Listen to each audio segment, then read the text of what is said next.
Ang kwentong ito ay hango sa totoong buhay. Karanasan ito ng lolo ng kaibigan ko na itago na lang natin sa pangalang Mario. Taong 1974, Pinagsabangan, Mindoro.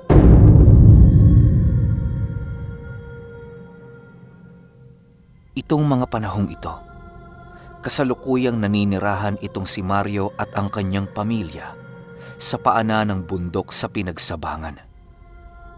Ang kanilang pamumuhay noong mga panahong yon, siyempre, pangangaso at pagtatanim ng mga pananim na pwedeng mapakinabangan.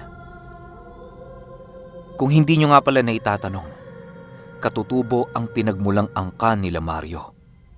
Marami silang paniniwala tungkol sa kalikasan at mga elementong naninirahan dito.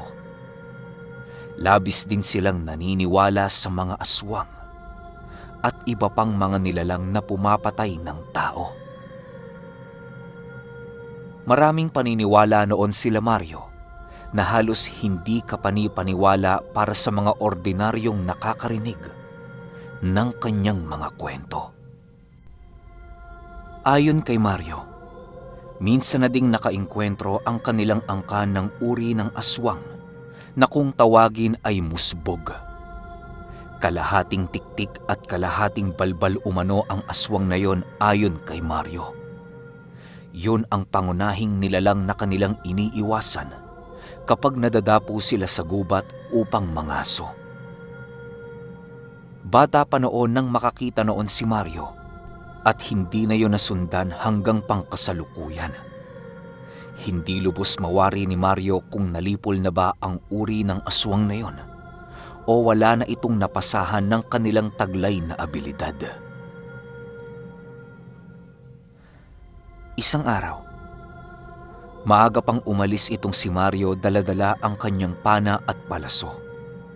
Magbabandang 2:00 pa lang ng madaling araw, naglalakad na itong si Mario patungo sa gubat. Hindi na nito nagawa pang magpaalam sa kanyang mga anak at maging sa kanyang asawa. Alam na ng mga ito kung saan siya pumaroon paggising nito kinaumagahan. Sa paglalakad ni Mario patungo sa gubat, pasipol-sipol pa ito habang hawak-hawak ang sulong nagbibigay liwanag sa kanyang dinaraanan. Kahit mag-isa lang itong mangaso si Mario, hindi ito nababahala sa mga hayop na maaari niyang makaengkwentro sa gubat na kanyang pinangangasuhan. Gamay na ni Mario ang gubat na kanyang tinutungo at halos lahat ng mga hayop sa lugar na yon ay kanya nang nasilayan. Pagsapit ng 3:00 ng umaga, kasabay naman ito ang pagpasok ni Mario sa bukana ng gubat. Bale, naging seryoso na itong si Mario sa kadahilanang meron na siyang nasisipat na mga baboy ramong nagsisipulasan. Labis-labis ang pagngisi noon ni Mario, gawa ng alam niyang makakahuli siya ng baboy noong mga oras na yon. Dahan-dahan na siyang naglalakad sa daan habang nagmamasid sa paligid. Inihanda na din ni Mario ang kanyang pana at palasong hawak upang maging handa sa mga baboy ramong kanyang makakasagupa sa kanyang dinaraanan. Ilang minuto lamang ang lumipas, biglang napahinto itong si Mario nang makakita siya ng 2 baboy ramong singlaki ng isang baka. Halos lumuwa ang mga mata noon ni Mario sa kadahilanang yon ang unang beses na makakita siya ng ganoong uri ng nilalang. Hindi na niya muna ito nagawang asintahin dahil sa napapaisip siya na baka isang engkanto ang kanyang nakikitang baboy ramo. Patuloy lamang sa pagmasid si Mario hanggang sa hinayaan na lamang niya ang 2 baboy ramong kanyang nakita. Mas pinili niyang maghanap ng isang baboy ramo na normal lamang ang laki nito. Sa paglalakad ni Mario, bigo siyang makakita ng baboy ramo. Marami siyang nasisipat na mga ahas pero hindi kumakain ang kanyang pamilya ng ahas, kaya baliwala rin naman kung huhulihin niya ang mga ito. Sa patuloy na paglilibot ni Mario, nakakita naman siya ng mga patong gumagala sa maliit na sapa. Agad niya itong hinuli at dinala patungo sa kanilang tahanan. Pagsapit ng 6:00 ng umaga ay ang pagdating naman ni Mario sa kanilang tahanan. Nadatnan niyang nagpapakulo ng tubig ang kanyang asawa, nakakagising lang. Magandang umaga, Beth. Pwede bang ipagtimpla mo ako ng kape? Wika ni Mario sabay tungo sa likod ng tahanan upang ilagay sa kulungan ang mga huli niyang pato. Oo, Mario. Hintayin mo lang at nagpapakulo pa ako. Sagot naman ni Beth. Hindi na yon sinagot ni Mario gawa ng marami pa siyang gagawin noong mga oras na yon. Magpapanday pa siya ng sira nilang kulungan para sa paglalagyan niya ng mga patong kanyang nahuli. Sa pagsapit ng 7:00 ay ang paggising naman ng mga anak ni Mario. Magandang umaga, Tay. Anong kuha natin? Tanong ng panganay ni Mario. Wala, anak eh. Malas si tatay ngayon. Pato lang ang nakuha ko. Sagot naman ni Mario habang kumakatay ng isang patong kanyang nahuli. Yun kasi ang magiging ulam nila sa umaga, gawa ng sawang-sawa na sila sa gulay. Sa pagsapit ng 8:00 ay balik trabaho na naman itong si Mario upang magkaroon ng kikitaing pera na siyang gagamitin niya sa pambili ng bigas. Yun lang kasi ang nag-iisa nilang problema sa kadahilan ng masyadong mahirap para kay Mario ang magpalaki ng palay dahil sa kakulangan sa gamit. Bale, tutungo noon si Mario sa bayan upang makapaghanap ng mga taong nangangailangan ng kargador. Marami kasing nagpapakarga ng mga kopra at mga palay sa bayan nila Mario. Kulang na kulang ang mga kargador doon na siyang naging oportunidad naman para kay Mario. Pagdating ni Mario sa bayan, dali-dali naman siyang sinenyasan ng isang lalaking nakasakay sa isang sasakyan. Alam ni Mario na yun na ang kanyang trabahong hinahanap, kaya hindi na siya nagdalawang isip na lumapit dito. Tutulong ka ba sa pagkarga ng kopra?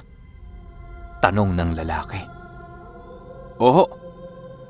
Wika ni Mario sabay akyat sa sasakyang koprahan. Matapos niyang makaakyat dito, agad namang umandar ang sasakyang yon upang maghanap pa ng ibang kargador sa bayan. Nang makumpleto na ang kota ng taong kailangan nila, agad din naman silang tumungo sa mga nakasakong kopra di kalayuan sa bayan. Sa paglipas ng oras ay nananatiling nagkakarga sila Mario ng mga kopra. Halos maghingal kalabaw na sila noong mga oras na yon dahil sa napakaraming nakatambak na sinakong kopra. Nakakadalawang puno na sila ng sasakyang kanilang nilalagyan ng mga kopra. Habang abala si Mario sa pagpapasa ng kopra, bigla siyang napatigil nang masipat niya ang 4 na binatilyong kanyang kasama sa pagkakarga ng kopra. Tinititigan ito ng maigi ni Mario, gawa ng hindi ordinaryo ang nararamdaman niya sa mga ito. Ang labis niya pang pinagtataka sa mga binatilyong yon ay hindi niya makitaan ito ng kahit isang patak ng pawis, kahit napakainit sa lugar na yon. Maliban sa init, napaka-imposible ding hindi pagpawisan ng mga ito sa ilang oras nilang pagtatrabaho. Habang tinititigan ito ni Mario, laking gulat na lamang niya nang makita niya ang isa sa mga binatilyo na inangat ang 3 bungkus ng kopra ng sabay-sabay. Agaran din naman ang pagbaba nito sa kopra, sabay tawa. Dahil sa pagmamasid ni Mario, natunugan siya ng mga binatilyo. Biglang tumigil sa pagtawa ang mga yon at dahan-dahan siyang nilapitan ng mga ito. May kailangan ka ba sa amin? Kanina ka pa kasi tingin ng tingin eh. Wika ng isa sa mga ito. Galit yon ang kausapin noon ni Mario, kaya biglang nandilim ang paningin niya sa mga ito. Bakit? Ikakabawas ba ng pagkatao ninyo ang pagtingin ko sa inyo? Pasindak na tanong naman dito ni Mario. Sa pagtagal ng kanilang usapan, ay para bang nagkakainita na sila Mario at ang mga binatilyo. Hindi na noon umimik si Mario gawa ng umiiwas na siya sa gulong maaaring mangyari. Ilang minuto pa ang lumipas, biglang nagwika ang isang binatilyo ng, "Manong, huwag ka nang magsalita. Baka ilibing ka namin sa lupang kinatatayuan mo." Nang marinig ito ni Mario, hindi na siya nakapagtimpi ng galit sa mga ito. Bigla niyang sinugod ang isa sa mga yon na siyang agara namang napansin ng mga taong nagpapatrabaho sa kanila. Sa paglapit ng iba pang mga katrabaho ni Mario, ay hindi agad nakaawat ang mga ito. Pinagbubugbog noon si Mario ng 3 kalalakihan hanggang sa magsuka na ito ng dugo sa lupa. Kahit naroon ang mga katrabaho ni Mario sa kanilang kinaroroonan, hindi pa rin siya nagawang tulungan ng mga ito. Sa paghandusay ni Mario sa lupa, ay nakaramdam siya ng mga suntok na hindi niya lubos mawari kung saan ang gagaling. Ilang minuto lang ang lumipas, nagawa na silang awatin ng kanilang mga katrabaho. Halos hindi na noon maimulat ni Mario ang kanyang mata dahil sa tindi ng kanyang mga tama. Imbis na maawa sa kanya ang kanilang amo, tila ba nasisiyahan pa ito sa pambubugbog sa kanya. Dahil sa mga nangyari, napagpasyahan ng amo nila na pauwiin itong si Mario. Mario, umuwi ka na muna at magpahinga. Pagalingin mo yung mga sugat mo at sa susunod na pagkarga namin ng kopra ay sumama ka. Wika ng amo nila. Galit na galit noon si Mario pero pinili niyang maging mahinahon upang makuha niya ang bayad sa kanyang ginawang trabaho. Habang naglalakad noon si Mario, pasipat-sipat pa ito sa mga binatang nagtatrabaho sa koprahan. Doon pa mas lalong nang galaiti si Mario nang makita niyang binabatok-batukan lang ng mga binatilyo ang kanilang amo. Halos pagtataka at galit ang nararamdaman noon ni Mario sa kadahilanang nakita niya ang ginagawa ng mga binatilyong yon sa kanilang amo. Biglang pumasok noon sa isipan ni Mario na alamin ang misteryo sa kabila ng kanyang mga nasilayan. Sa paglipas ng araw, piniling pagmasdan ni Mario ang gawain sa koprahan. Nasipat niyang doon pala nakatira ang 3 binatilyo sa mismong pinagkunan nila ng mga kopra. Doon unti-unting napagtanto ni Mario na marahil ay pag-aari ng 3 binatilyong yon ang koprahang minsan niyang pinagtrabahuhan. Isang gabi, pagsapit ng 7:00, nagpaalam itong si Mario na mangangaso. Pangangaso ang paalam niya noon sa kanyang pamilya upang hindi mag-alala ang mga ito sa kanya. Ang pakay noon ni Mario ay puntahan ng koprahang tinitirhan ng mga binatilyo. Hindi kasi si Mario ang tipo ng taong madaling makalimot sa mga taong gumawa sa kanya ng atraso. Babalik-balikan niya ito at hahanapan niya ito ng pagkakataon upang siya ay makaganti. Lalo pat matindi ang natamo noon ni Mario sa pambubugbog ng mga binatilyong yon. Sa pagsapit ng 8:00, narating ni Mario ang koprahang tinitirhan ng mga ito. Maigi siyang nagmasid sa paligid upang tingnan kung meron pang ibang taong naroon bukod sa 3 binatang bumugbog sa kanya. Nang masipat niyang walang tao sa lugar na yon, dahan-dahan namang naglakad si Mario patungo sa kubong tinitirhan ng mga ito. Walang nakasinding sulo sa labas ng kubo pero nasipat ni Maryong naroon ang 3 dahil sa mga tsinelas nitong naiwan sa labas ng kubo. Habang naglalakad papalapit dito si Mario, bigla siyang nakaamoy ng hindi kaaya-ayang hangin na pumapasok sa kanyang ilong. Sa sobrang sulasok ng naamoy ni Mario, hindi niya napigilang magtakip ng kanyang ilong. Nang marating niya ang dingding ng kubo, dahan-dahan siyang nakiramdam sa mga taong nasa loob ng kubong yon. Ilang minuto pa ang lumipas, laking gulat na lamang ni Mario nang makarinig siya ng, Mario! May itlog ka na ba? Para kaharapin kami sa ilalim ng gabi. Alam naming nandiyan ka sa labas at nagmamasid. Nakikita kong hindi lang bugbog ang gusto mong matamo sa aming tatlo.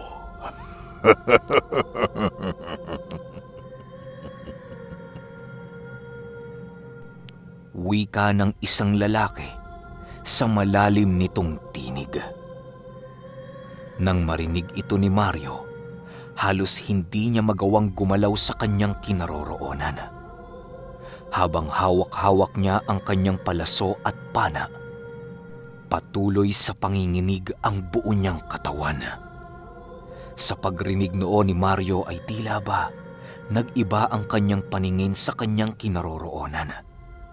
Ang nakikita niya doong mga nyog na nakasalansan ay biglang naging ulo ng mga tao. Ang mga nyog na nakalagay sa mga kawayan ay biglang naging ulo ng taong napakaraming dugo na umaagos. Animoy bagong pugot ang mga ulong yon na siyang lalong ikinatakot ni Mario. Nais niyang magsisisigaw pero hindi niya magawa dahil sa takot na kanyang nararamdaman. Mario, tinanggal na namin ang sabulag para sa mga koprang pinapasan mo.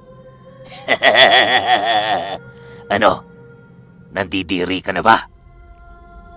Wika naman ng isang nilalang na nasa loob ng kubo.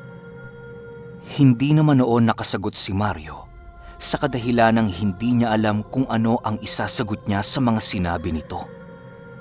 Ang nais ng katawan niya ay tumakbo na pero merong kung anong bagay ang nakatali sa kanya na siyang pumigil sa kanyang sarili na kumaripas ng takbo. Ilang minuto pa ang lumipas, bigla na lang nakawala si Mario sa pakiramdam na nakatali siya sa dingding ng kubo. Hindi na niya sinayang ang pagkakataong yon upang makalayo sa lugar na punong-puno ng mga pugot na ulo ng tao. Habang tumatakbo noon si Mario, hindi niya maiwasang makaapak ng bungo sa lupa. Ramdam niya man ang takot sa kanyang sarili, pero hindi ito naging rason kay Mario upang mawalan siya ng pag-asa. Nang papalayo na si Mario sa lugar na yon, ay bigla naman siyang nakarinig ng isang nilalang na lumipad sa bubong ng kubong kanyang pinuntahan. Nagsisisigaw ang nilalang na yon habang lumilipad sa kalangitan. Sakto namang bilog na bilog noon ang buwan, kaya agar namang nasipat ni Mario ang nilalang na sumusunod sa kanya. Pagtingin niya dito, doon pa mas tumindi ang takot na kanyang naramdaman. Nasipat kasi ni Mario na ang mga binatang aswang na humahabol sa kanya ay ang aswang na kung tawagin ay uri ng musbog. Alam ni Mario kung ano ang kakayahan ng mga ito at kung ano ang maaaring gawin nito sa kanya kapag dumating ang puntong siya ay madakip. Kahit magtago noon si Mario sa ilalim ng mga puno, ay baliwala din. Gawa ng kaya ng mga musbog na agarang magpalit ng anyo. Dahil sa labis na takot noon ni Mario, wala na siyang pakialam kung saan patungo ang kanyang pagtakbo. Nais na niya noon na makasuot sa gubat upang magkaroon ng tsansang mabuhay. Hindi na niya muna inisip ang makauwi sa kanila dahil sa alam niyang imposibleng hindi siya madakip ng mga ito kung tatangkain niyang bumalik sa kanilang tahanan. ilang minutong pagtatakbo ni Mario, narating na nga niya ang gubat na kanyang pinangangasuhan. Sa kabilang parte siya sumuot ng gubat pero hindi yun problema para kay Mario. Lahat ng sulok sa gubat na yon ay kanya nang nasuot, kaya madali lamang ang paglabas niya dito. Sa pagpasok ni Mario sa gubat, bigla namang nag-iba ang anyo ng 3 binatang humahabol sa kanya. Napakabilis ng pagtakbo ng mga nilalang na yon na halos tumatalon-talon lang ito sa lupa. Dahil sa alam ni Mariong wala na siyang kawala, pinili niyang pumasok sa isang siwang ng patay na puno upang magkubli. Mario! Anong ginagawa mo dyan? Tanong ng musbog. Alam ni Mariong nakita na siya ng mga ito, kaya na may nananalangin na lamang siya para sa kanyang buhay. Paglapit ng mga musbog sa kinaroroonan ni Mario, bigla siyang hinawakan nito sa ulo ng napakadulas nitong mga kamay. Nang akmang pipilipiti na ang ulo noon ni Mario, ay biglang merong sumugod na baboy ramo sa mga ito. Agad namang napamulat noon si Mario nang marinig niya ang pagsigaw ng mga musbog. Doon niya nasipat ang 2 baboy ramong sinlaki ng baka na nakikipaglaban sa mga musbog. Sa pagsipat dito ni Mario, bumalik na naman ang pag-asa niyang mabuhay. Nang makita niyang abala ang mga musbog sa pakikipaglaban sa mga baboy ramo, pinili naman ni Mariong kumaripas ng takbo. Halos ilang minuto lamang noon ang pagtakbo ni Mario dahil sa sobrang takot nitong nararamdaman. Pagkarating niya sa kanilang bahay, agad namang nagising ang mag-iina ni Mario. Napakalakas kasi ng pagkatok niya na para bang sisirain na nito ang entradang pinto ng kanilang tahanan. Oh, Mario! Napano ka ba? Para kang hinahabol ni kamatayan. Gulat na wika ng kanyang asawa. Hindi na muna nagawang sumagot ni Mario sa kadahilan ng hingal na hingal ito sa pagtakbo. Noong mismong gabi ding yon, ikinuwento ni Mario ang kanyang naranasan sa koprahan. Sa pagsapit ng umaga, napagpasyahan ni Mariong tumungo na muna sa lugar ng kanyang asawa sa ibang barangay upang makalayo sa mga demonyong nais siyang patayin. Sa paglipas ng araw at linggo, hindi na nagawang bumalik nila Mario sa dati nilang tirahan. Kahit gusto niya mang bumalik sa lugar nila, ay hindi na yun maaari dahil sa kanyang naging karanasan noong minsan niyang makaharap ang isang kakaibang uri ng aswang na kung tawagin ay musbog na isang kalahating tiktik, kalahating balbal.